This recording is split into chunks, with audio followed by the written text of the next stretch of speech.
নমস্কাৰ মই ৰিমজিম পাঠক আপোনালোক সকলোকে ই কুহি পাতালৈ স্বাগতম জনাইছো আজি ক্লাছটোত আমি বুকছ এণ্ড অথৰ্ছ লগতে কিছু আমাৰ অসমৰ স্পৰ্টছ পাৰ্চনেলিটি তেওঁলোকৰ কিছুমান কথা আমি আজি ক্লাছটোত ডিছকাছ কৰিম আৰু এনেকুৱা ক্লাছ মই লৈ আহিম পিছত আজি আমি কিছুমান কুৱেশ্যন ডিছকাছ কৰিম আমাৰ আগন্তুক এপিএছচি প্ৰিলিমছৰ কাৰণে প্ৰয়োজনীয় আৰু নেক্সট ক্লাছবোৰতো তেনেকুৱা কিছুমান ইম্পৰ্টেণ্ট কুৱেশ্যন হওক বা তেনেকুৱা এটা টপিক লৈ পেলাই তেনেকুৱাকে মই কুৱেশ্যনবোৰ প্ৰেক্টিচ কুৱেশ্যন লৈ আহিম সো ক্লাছটোৰ ফালে যোৱাৰ আগতে প্ৰথমতে আপোনালোকক জনাব বিচাৰো আপোনালোকে ইকুহিপাতৰ সৈতে জড়িত হৈ থাকিব বিচাৰিলে ডেইলি আপোনালোকে কাৰেণ্ট এফেয়াৰ্ছসমূহ বিচাৰিলে ইকুহিপাত টেলিগ্ৰাম চেনেলটো জইন কৰিব পাৰিব ক্লাছৰ পিডিএফ সমূহ বিচাৰিলে আপোনালোকে জিকে উইথ ৰিমজিম মেম মোৰ এইটো টেলিগ্ৰাম চেনেল হয় যদি আপোনালোকে বিচাৰে জইন কৰি ল'ব আগবাঢ়িছো প্ৰথমটো কুৱেশ্যনৰ ফালে প্ৰথমটো কুৱেশ্যন ইয়াতে আমাক সোধা হৈছে Consider the following pairs. ইয়াতে আমাক কেইগৰাকীমান সাহিত্যিকৰ ইয়াতে কৈছে যে তেওঁলোকক আমি কাক কি বুলি জানো বাট কুৱেশ্যনটো এবাৰ ভালকে পঢ়ি চাওক ইয়াতে কি কৈছে which of the following pairs given above is or are not correct বহুতে কি কৰে আমি কেতিয়াবা ধৰি লওক আমি শুদ্ধ উত্তৰটোও জানো বাট কি হয় যে আমি দৌৰাদৌৰিকে ভালকে নাচাই পেলাই ইয়াতে নট কাৰেক্ট বুলি যে কৈছে আমি কিন্তু কি কৰি আহো কাৰেক্টটো কোনটো হয় সেইটোহে আমি কৰি আহো বাট আমাক ইয়াতে নট কাৰেক্ট কৈছে গতিকে অকমান ভালকে আমি কুৱেশ্যন খিনি পঢ়িব লাগিব প্ৰথমটোতো কৈছে নৱকান্ত বৰুৱা তেখেতক এখুত ককাইদেউ বুলি জানো সেইটো কৈছে ওকে এইটো আমাৰ কাৰেক্ট হয় আমি তেখেতক এখুত ককাইদেউ বুলি জানো সোণাৰাম চুতীয়া বনকোঁৱৰ বুলি কৈছে আনন্দীৰাম দাস বৈষ্ণৱ পণ্ডিত বুলি কৈছে হেম বৰুৱা অসম গৌৰৱ নৱকান্ত বৰুৱা এখুত ককাইদেউ জানো হেম বৰুৱা অসম গৌৰৱ বুলি জানো তাৰ মানে 1 আৰু 4 টো কাৰেক্ট হয় তো ইয়াতে আমাৰ কি আছে 1 ইয়াতে আছে নট কাৰেক্ট বুলি কৈছে আমি সাপোজ গুটেই কেটা নাজানিলেও আমি কেনেকে ফাইন্ড কৰিব পাৰিম 1 টো আমাৰ কাৰেক্ট হয় আমি জানো 1 ইয়াতে আছে এটো নহব ইয়াতেও 1 আছে এটো নহব 4 টো কাৰেক্ট বুলি গম পালো হেম বৰুৱা অসম গৌৰৱ বুলি কোৱা হয় এটোও কাৰেক্ট তো এটো নহব তাৰ মানে ইয়াতে আমাৰ আনসাৰ কি হৈ যাব 2 and 3 অনলি অৰ্থাৎ সোণাৰাম চুতীয়া আনন্দীৰাম দাস এওঁলোক দুগৰাকীৰ এটো ভুলকে দিয়া হৈছে তো আমাক নট কাৰেক্ট বুলি কৈছে আৰু যদি কাৰেক্ট বুলি কয় দুটা এই দুটাই কাৰেক্ট হয় okay 1 and 4 correct next question আমাক ইয়াতে এগেইন আমাক সাহিত্যৰ ওপৰত সুধিছে বুকছ আৰু অথৰ্ছৰ কথা ইয়াতে কৈছে match the following books to their authors অৰ্থাৎ আমাক ইয়াতে কৈছে যে বুক দিছে আত্ম অনুসন্ধান আকৌ ইফালে দিছে বীৰেন্দ্ৰ কুমাৰ ভট্টাচাৰ্য অসীমত যাৰ হেৰাল সীমা আৰু ইয়াতে আমাক কৈছে যে হোমেন বৰগোহাঁই তাৰপাছত ইয়াৰ ইনকাম এইফালে আছে সৈয়দ আব্দুল মালিক ধন্য নৰ তনু ভাল কাঞ্চন বৰুৱা আছে আমি ফাইন্ড কৰিব লাগিব আমি ওলাব লাগিব কোনে কোনখন সাহিত্য ৰচনা কৰিছিলে বা কোনে কোনখন লিখিছে এতিয়া আত্ম অনুসন্ধান আমি ইয়াতে কি জানো আমি হেতু চাই লও অসীমত যাৰ হেৰাল সীমা সকলোৱে জানে হয়তো অসীমত যাৰ হেৰাল সীমা লিখিছিলে কোনে কাঞ্চন বৰুৱা এটা কাঞ্চন বৰুৱা তেখেতৰ হেতু পেন নেম হয় তেখেতৰ অৰিজিনেল নেমটো কি হয় ভুৱন মোহন বৰুৱা ওকে তো অসীমত যাৰ হেৰাল সীমা 4 পালো তাৰ মানে B4 আমি ওলাব লাগিব B4 এটোটো আছে A আৰু আমি D টো ক্যান্সেল কৰিলো তাৰপাছত ইয়াৰ ইনকাম লিখিছিলে বীৰেন্দ্ৰ কুমাৰ ভট্টাচাৰ্য আৰু বীৰেন্দ্ৰ কুমাৰ ভট্টাচাৰ্য ইয়াৰ ইনকাম খনৰ কাৰণে সাহিত্য অকাডেমি বঁটা লাভ কৰিছিলে এতিয়া সাহিত্য অকাডেমি বঁটা লাভ কৰা প্ৰথমখন অসমীয়া আমাক যদি সোধে প্ৰথমখন অসমীয়া গ্ৰন্থ কি হয় সেইখন এখন কবিতা পুথি আছিলে বনফুল যতীন্দ্ৰনাথ দুৱৰাই লিখিছিলে কিন্তু প্ৰথমখন নোবেল বুলি যদি সোধে সাহিত্য অকাডেমি বঁটা লাভ কৰা প্ৰথমখন উপন্যাস বা প্ৰথমখন নোবেল বুলি যদি কয় সেইখন হ'ব ইয়াৰ ইনকাম সি পাই গলো আমি 1 তো C1 মানে C ইয়াতেও 1 আছে C ইয়াতেও 1 আছে তাৰপিছত আত্ম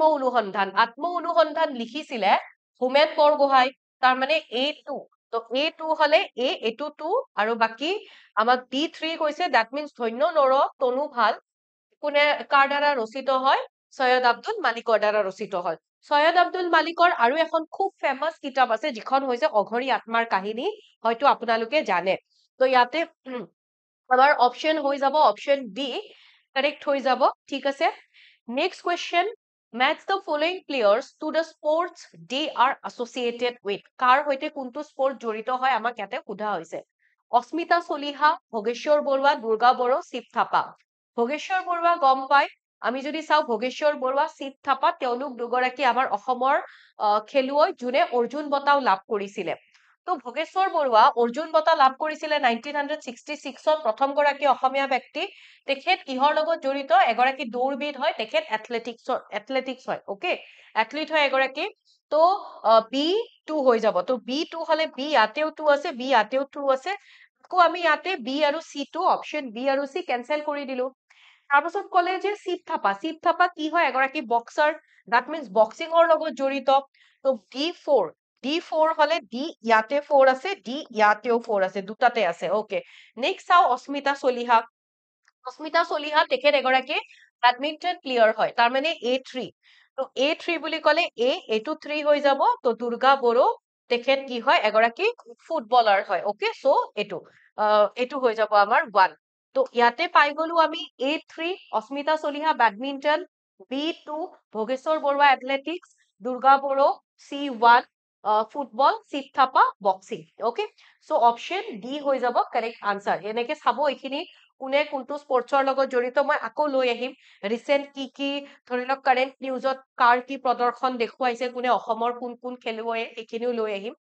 তাৰপাছত ইয়াতে আমাক মই গোটেইখিনি পঢ়ি নিদিও জাষ্ট মই কৈ দিছো যে জোনাকী যিখন আলোচনী আছিলে যিখন মেগাজিন জোনাকী মেগাজিনখন পাব্লিছ হৈছিলে 1889ত কেলকাতাৰ পৰা পাব্লিছ হৈছিলে ৰাইট আৰু জোনাকীৰ আগত অৰ্থাৎ 1888ত অসমীয়া ভাষা উন্নতি সাধিনী সভা আমাৰ অসমৰ প্ৰথমটো লিটাৰেৰী অৰ্গেনাইজেশ্যন অসমীয়া ভাষা উন্নতি সাধিনী সভা সেইটোৰ গঠন কৰা হৈছিলে তো এইটো হৈছে নন পলিটিকেল ইন নেচাৰ হয় যিটো আমাৰ অসমীয়া ভাষা উন্নতি সাধিনী সভাৰ এখন মাউথপিচ আছিলে জোনাকীখন এতিয়া এই জোনাকীখন গঠন কৰোতে যিটোৱে আমাৰ ধৰি লওক অসমীয়া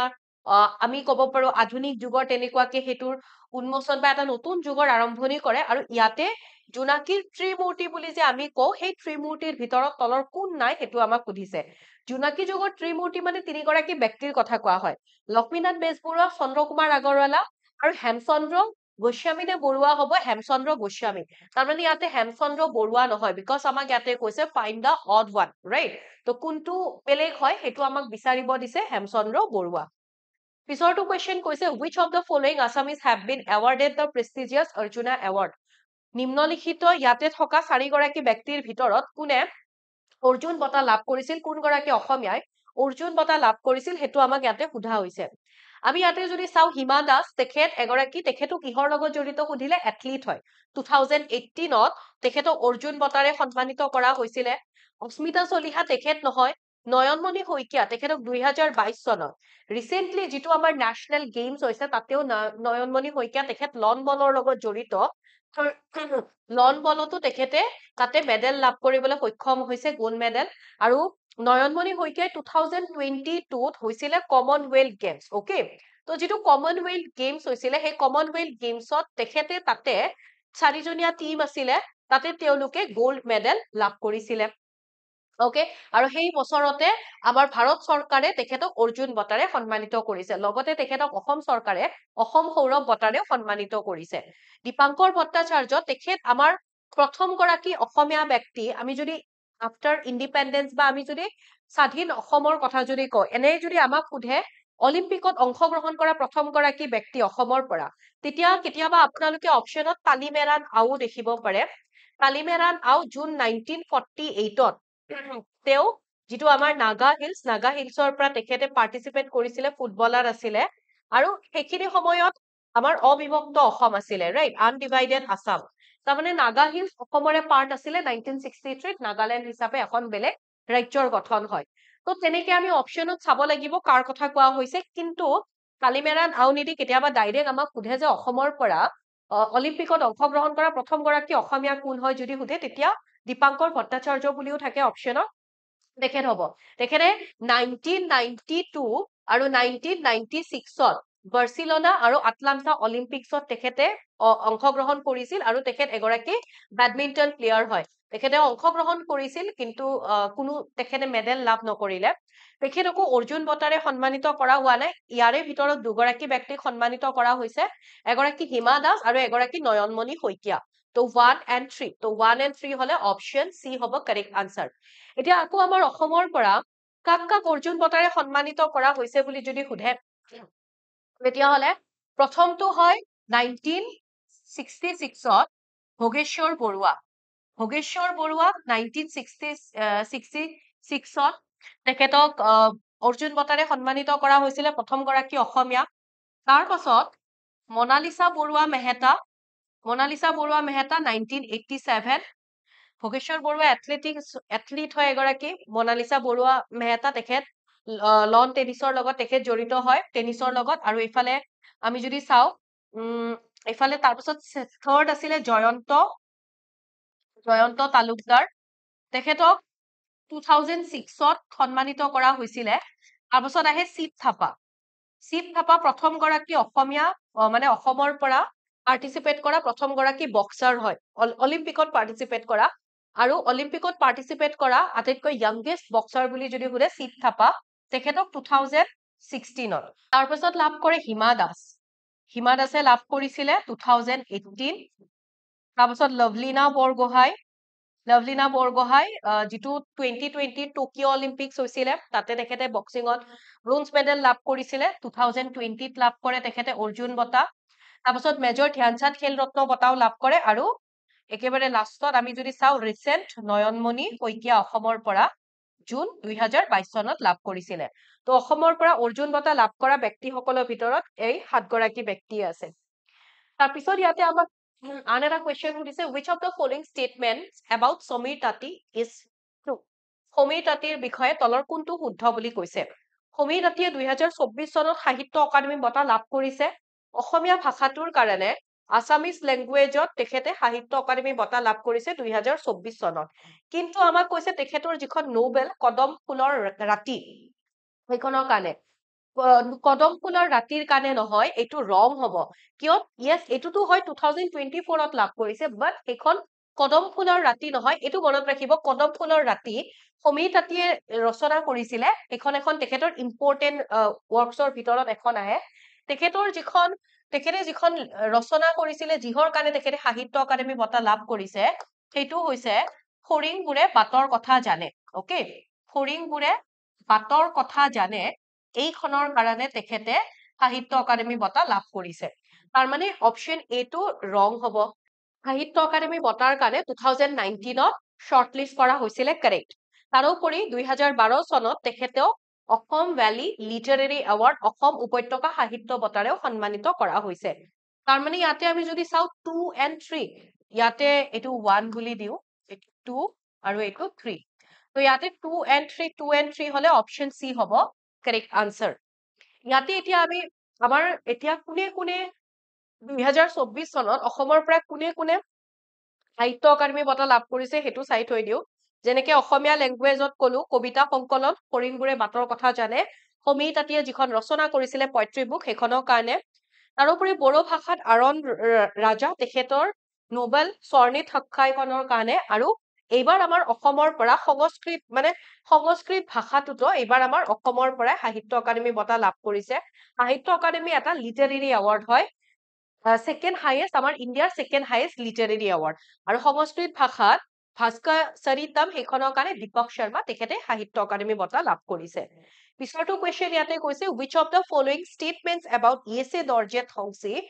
is correct? Okay, য়েছে দৰ্জে থংচীৰ বিষয়ে কৈছে। তো ইয়াতে আমাক সুধিছে যে 2017 চনত তেখেতে পদ্মশ্ৰী সন্মান লাভ কৰিছে। তেখেতৰ জন্ম যদি চাওঁ, তেখেত অৰুণাচল প্ৰদেশত জন্মগ্ৰহণ কৰিছিলে, এগৰাকী অৰুণাচলী ৰাইটাৰো হয় তেখেত। তো 2017 চনত পদ্মশ্ৰী নহয়, পদ্মশ্ৰী লাভ কৰিছে হয়, বাট নট 2017, 2020 তেখেতে লাভ কৰিছে। এইটো 1, এইটো 2 আৰু এইটো 3 কৰি দিলো। তো ইয়াতে আকৌ কৈছে ছেকেণ্ড ষ্টেটমেণ্টটো, he was awarded the Sahitya Akademi award in 2005 for his book শ কটা মানুহ। এতিয়া শ কটা মানুহখন য়েছে দৰ্জে থংচীয়ে লিখিছিলে, এইটো কাৰেক্ট হয়। বাট সাহিত্য অকাডেমী বঁটা তেওঁ সেইখনৰ কাৰণে নহয়। সাহিত্য অকাডেমী বঁটা তেখেতে লাভ কৰিছে মৌন ওঠ মুখৰ হৃদয়, যিখন তেখেতে ৰচনা কৰিছিলে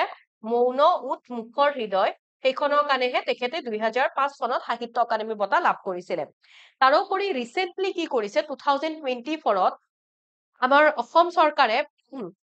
অসম যিটো পাব্লিকেশ্যন বৰ্ডৰ অসম লিটাৰেচাৰ এৱাৰ্ড, তাৰমানে অসম প্ৰকাশন পৰিষদ সাহিত্য বঁটাৰে তেওঁক সন্মানিত কৰা হৈছে। এতিয়া কোনখন কিতাপৰ কাৰণে? ধাৰ আৰু অন্যান্য গল্পখনৰ কাৰণে। এইখনৰ পাব্লিচাৰ আছিলে বনলতা আৰু বনলতা পাব্লিকেশ্যনকো কি কৰা হৈছে তেওঁলোককো এটা পুৰস্কাৰ প্ৰদান কৰা হ'ব অৰ্থাৎ যিগৰাকী ৰাইটাৰ হয় যোনে সেই বুকখন লিখিছিলে তেওঁতো পাব লগতে এটা 5 লাখ টকাৰ মাননিও পাব আৰু যোনে সেই কিতাপখন পাব্লিছ কৰিছিলে সেই পাব্লিচাৰকো এটা মাননি দিয়া হ'ব তেওঁলোককো পুৰস্কাৰ প্ৰদান কৰা হ'ব তো ইয়াতে আমি যদি চাও অনলি 3 হে আমাৰ কি হৈছে কাৰেক্ট হৈছে দ্যাট মিন্স অপশন ডি হ'ব কাৰেক্ট আনসাৰ ওকে এতিয়া আমি সাহিত্য অকাডেমি বঁটা 2024 চনৰ কাৰণে কোনে কোনে লাভ কৰিছিলে ইয়াতে অলৰেডি তো আমি চালো যে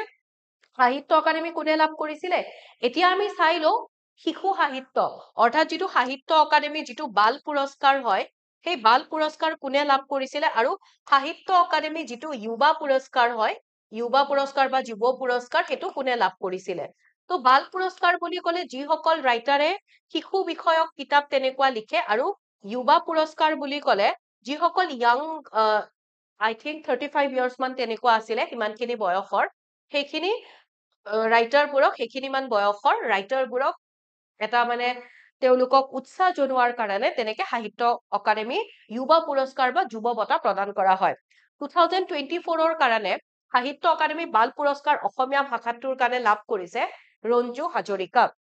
ৰঞ্জু হাজৰিকাই বিপন্ন বিস্ময় খেল উপন্যাসখনৰ কাৰণে লাভ কৰিছে আৰু তেখেতৰ নামটো অৰিজিনেল নেম কিন্তু ৰঞ্জু হাজৰিকা নহয় তেখেতৰ অৰিজিনেল নেম হৈছে কুমুদ চন্দ্ৰ হাজৰিকা আৰু মনত ৰাখিব কাৰ পেন নেম কি হয় অৰিজিনেল নেম কি হয় উঠে দেন বড়ো ভাষাটোৰ কাৰণে বুহমা বৈনিব কবিতাৰ কাৰণে ভাৰ্জিল জিকবা মুছাহাৰী তেখেতে লাভ কৰিছে যুৱা পুৰস্কাৰৰ কথা যদি কও জাল কটা জুই শৰ্ট ষ্টৰি বা চুটি গল্পৰ কাৰণে নয়নজ্যোতি শৰ্মাই লাভ কৰিছে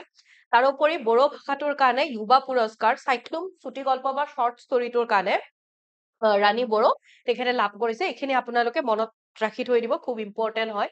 next question Kirtan Ghosha compose বাই মহাপুৰুষ শ্ৰীমন্ত শংকৰদেৱে কীৰ্তন ঘোষা ৰচনা কৰিছিলে কম্পোজ কৰিছিলে এটো গম পায় এতিয়া এই যিখিনি কীৰ্তন ঘোষা আছিলে এনেকুৱা প্ৰথম গৰাকী কোন গৰাকী ব্যক্তি আছিলে যোনে এইখিনি ৰিট্ৰাইব কৰিছিলে লগতে কীৰ্তন ঘোষাখন যেটো অৰিজিনেলি হাসি গছৰ হেত লিখা হৈছিলে তাৰে পৰা প্ৰিন্ট কৰিছিলে আৰু তেখেতৰ নামটো কি হয় হেৰাই যোৱাৰ পৰা এক্সটিংকচনৰ পৰা যোনে ৰক্ষা কৰিছিলে বচাইছিলে তেখেত আন কোনো নহয় চন্দ্ৰ কুমাৰ আগৰৱালা অপশন ডি হৈ যাব ইয়াতে কাৰেক্ট আনসাৰ দেন নেক্সট এটো লাষ্ট কোৱেশ্চন হয় এই কোৱেশ্চনটো আমাক সুধিছে which of the following books and author peer is or are correctly matched ইয়াতে আমাক কৈছে বনফুল আমি অকমান আগতে দেখিলো বনফুল যিখনে প্ৰথম অসমীয়া কবিতা পুথি হয় যিখনে সাহিত্য অকাডেমি বঁটা লাভ কৰিছিলে ৰতীন্দ্ৰনাথ দুৱৰাই লিখিছিলে কাৰেক্ট হয় স্বৰ্ণলতা ত্ৰৈলোক্য ভট্টাচাৰ্য নহয় এখন ৰচনা কৰিছিলে তিলোত্তমা মিশ্ৰা তাৰমানে অপশন ডি হল অপশন বি টু ইনকাৰেক্ট হ'ব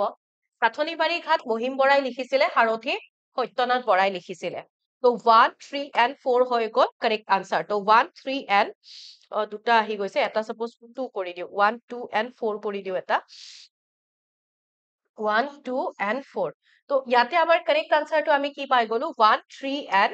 4 ৰাইট 2 2 নহয় ত্ৰৈলোক্য ভট্টাচাৰ্য নহয় তিলোত্তমা মিশ্ৰাই স্বৰ্ণলতাখন ৰচনা কৰিছিলে আৰু এইখিনিতে আপোনালোকক জনাও আমাৰ ই কুহি পাতৰ ফালৰ পৰা আসাম স্পেচিফিক কোৰ্স এটা লঞ্চ কৰা গৈছে যেটো কোৰ্সত আপোনালোকে অসমৰ গুটেইখিনি তথ্য লাভ কৰিব আগন্তুক এপিএসসি প্ৰিলিমছৰ কাৰণে যদি আপোনালোকে জানিব বিচাৰে কোৰ্সটোত কি পাব কেনেকে কি লাভ কৰিব আপোনালোকে দুটা নম্বৰ ইয়াতে স্ক্ৰিনত দেখিছে আপোনালোকে এই দুটা নম্বৰত আপোনালোকে কন্টেক্ট কৰি লব পাৰিব নম্বৰ দুটা মই কৈ দিছো 0361319357 নাইবা 7002940127 ওকে আৰু আজিলৈকে এইখিনিতে সামৰিছো আন এটা ক্লাছত আপোনালোকক আন এটা টপিকৰ সৈতে লগ পাম কিবা আপোনালোকে যদি আপোনালোকৰ ফালৰ পৰা কিবা দেখিছে যে এইটো ভুল হৈছে ঠিক কৰিব লাগে সেইখিনি আপোনালোকে সোঁৱৰাই দিব কেনেকুৱা টপিক বিচাৰে আপোনালোকে জনাব থ্যাংক ইউ সো মাচ